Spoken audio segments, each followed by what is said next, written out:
So I'm just pulling a spout and I'm wetting my fingers, and the clay likes to stretch. So clay is made up of particles of clay like planes of glass, and they slide against each other, but they kind of stick. You know how if the glass is wet, then they stick to each other? That's how how clay reacts. So I'm just pulling this pouring rim right here, and then we'll put a handle on it. These pieces are pretty wet. So so you need to think about that. I usually put handles on a little bit drier, and any handle that you put on is going to become somewhat spontaneous, because it's going to, when the clay is this wet, it's going to move the piece a little bit, and it's going to deform the piece. So now that I have that done, I'm going to go ahead and pull some handles. So I have a piece of clay that I've wedged really well, and I'm going to make it into a kind of elongated rectangle. And then I'm going to wet my hand, and what you're doing is you're just pulling the clay down. So you're gripping it gently and then sliding it through your hand. When I do this for a bunch of 18-year-olds, they all giggle. Yes. I'm 19, so I guess I barely missed the mark. You're very mature.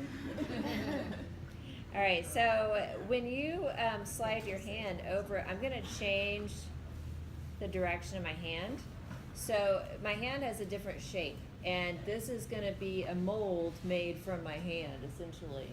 So I'm going to rotate the piece so that I work on both sides. All right, so once I have this kind of, I guess, about the width that I want, I'm going to start working on thinning it out. And when I do that, I'm going to start making a claw shape more than a round shape. I'm going to put that off right there.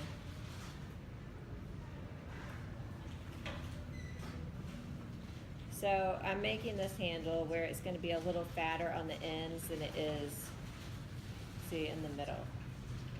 All right. So I want to put this over here and let this dry for a little while.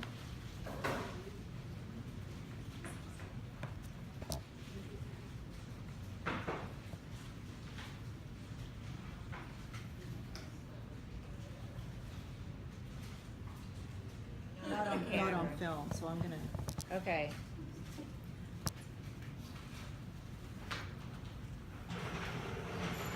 So again, I'm just wetting my hand, and I'm moving my hand back and forth.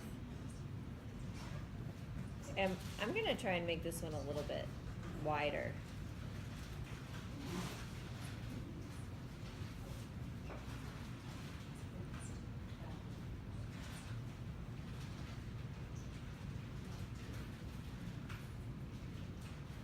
You can do things like, I like to call this the 70s groove. It's like right there. It is very 70s. 70s pottery groove. And so I'm going to cut this at an angle, just a bevel, and then spring that up.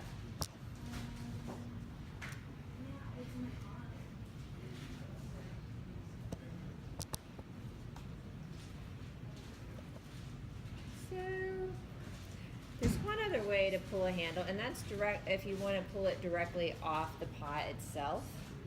We'll try this. I think that these are a little bit,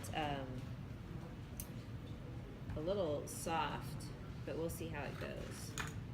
I want you guys to start thinking of different ideas for handles. So these are very traditional ways to do this, and then we can talk about some non-traditional ways. Ideally, if you have a thrown cup, you want to do a pulled handle with it. If you have a hand-built form, you can pull a handle, or you can make a handle. But pulled handles tend to be a little bit stronger than coiled handles or a slab handle. So to pull the handle directly off the cup, I'm gonna go ahead and score the edge, and I've made this so it fits into the rim. So it has, I don't know if you can see it, but it has a little bit of a Y shape to it.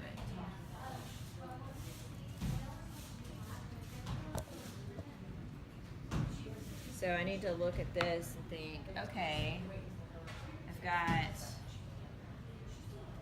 this edge up here, and I'll probably end the handle somewhere down here, just below this spot.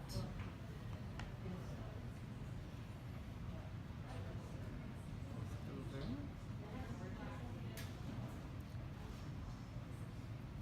I don't want the handle to go too high, but I want it to have some room. I'm trying to put this very large handle into a relatively small space right there.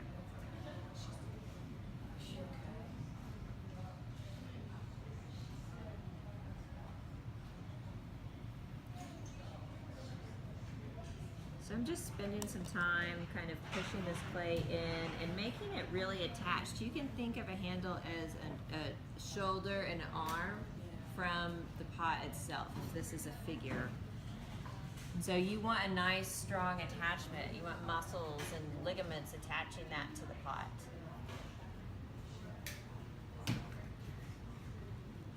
So from here, I'm gonna do pulls, and you can see it starting, this cup is gonna be really spontaneous because it's so wet. We'll just go with it and see what happens.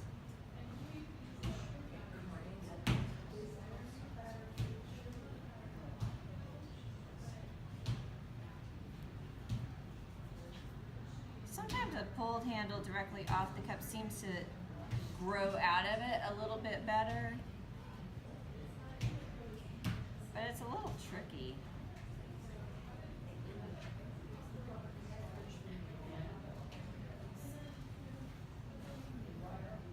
I like meeting different potters because you get like some people are like, oh, it must be this way or nothing, you know, and then like you get to see other people and they're like, no, just do it how you can do it. Just don't worry about it. I like those people better.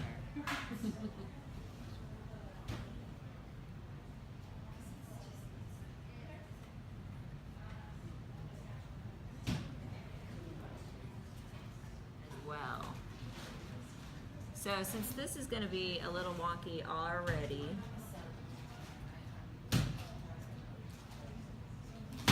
we'll adjust it. But what you're looking for is you're looking for a comfortable handle compared to the size of the cup. So you want the proportions to be right. And that handle is huge, but the cup is also huge. So you have this big old bulge down here, and I want the handle to kind of mimic that and pull your eye around. Okay, so that's what you're going for with your handles on pitchers.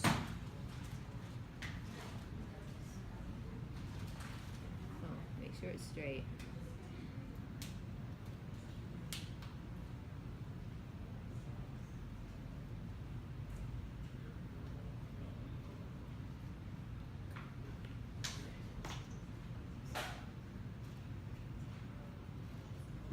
And again, spend some time making that connection. You want it to be friends, you don't want it to crack off later. So the more you can do right now to secure it, the better. And then I'm gonna try, so if I have this, you see how you start to move your eye this way?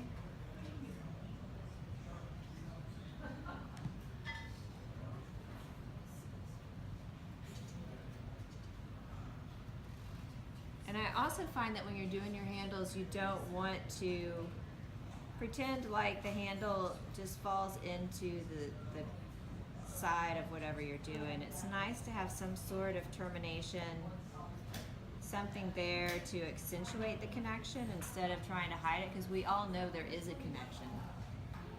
So the more you can do to accentuate that, I think the better. And you also want it to be balanced in your hand, so when you pick this up, the bottom swings out and then it pours. Okay? Put those here. And I can come back and start, refining and cleaning some of the edges a little bit later after they stiffen up.